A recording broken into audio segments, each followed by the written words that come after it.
Hey guys, JRPG Central here, and today I want to talk a little bit about Ni No Kuni 2. Specifically, I want to talk about the removal of familiars from the game. Ni No Kuni 2 will not have familiars in any way, and they were a very large part of the last game. If you haven't played Ni No Kuni 1, mainly the mechanics stood as a Pokemon-esque capture battle mechanic. The familiars really didn't have any strong importance in the story, but they were a integral gameplay mechanic. You would capture them like Pokemon, train them, they learn new abilities, and you could use them to capture more, etc. However, in Ni No Kuni 2, they're using what are known as Higgledies. And what these are, they're kind of like Pikmin, that's the best way to think of them.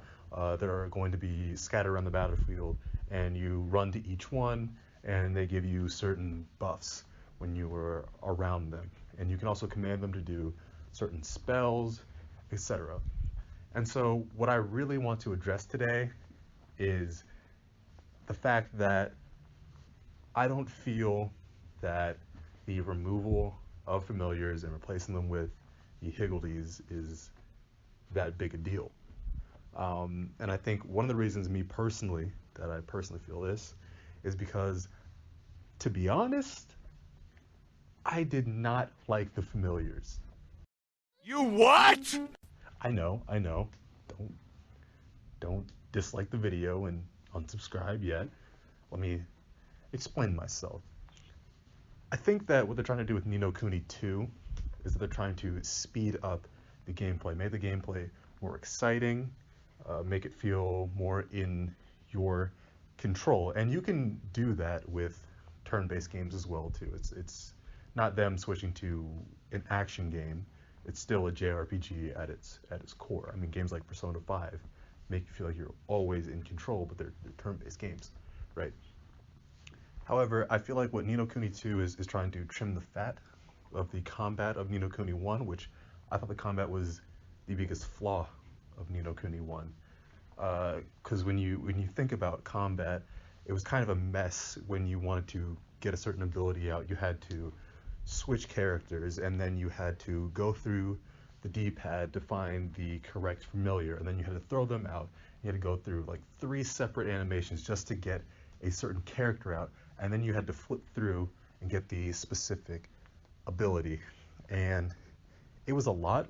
Like when a character was charging up a move and you had to block, and your specific character didn't have a block ability and you had to tell your whole party to block, you had to either switch characters. Well, not either, this is what you had to do. You had to switch familiars, make that specific one block at the right time, then switch to Evan and then have him do the all block command, and then have Evan block, or any of the human party members. And it was kind of a clunky mess. And when you see Ni No Kuni 2, you see that they have the dodge roll mechanic, a block mechanic, and the only thing that you need to be thinking about taking specific damage is the main character. I think I said Evan as for Ni No Kuni 1, but anyway, the main character. So Ni No Kuni 2, it feels like they're trying to remove a lot of the clunkiness from the Ni No Kuni 1 combat system. And while it may not be the best action game, I feel like there's still going to be a lot of depth in the gameplay, mainly choosing which group of Higgledies to run to, choosing which spells and abilities. But I think they've tried to just remove familiars mainly because it was too difficult to have 3 or 4 different things to spread your attention to, and having an animation for each one of those specific parts of the gameplay, to have an animation for each one of them doing their own thing, and then getting to the gameplay, like throwing them out and then switching to any of the human characters. It really did slow the combat down, and I feel that the changes actually people are going to find for the better. So if you enjoyed this little discussion, let me know in the comments, maybe leave a like, and if you're thinking about it, maybe hit that subscribe button. All right, guys, I'll see you in the next chapter. Peace.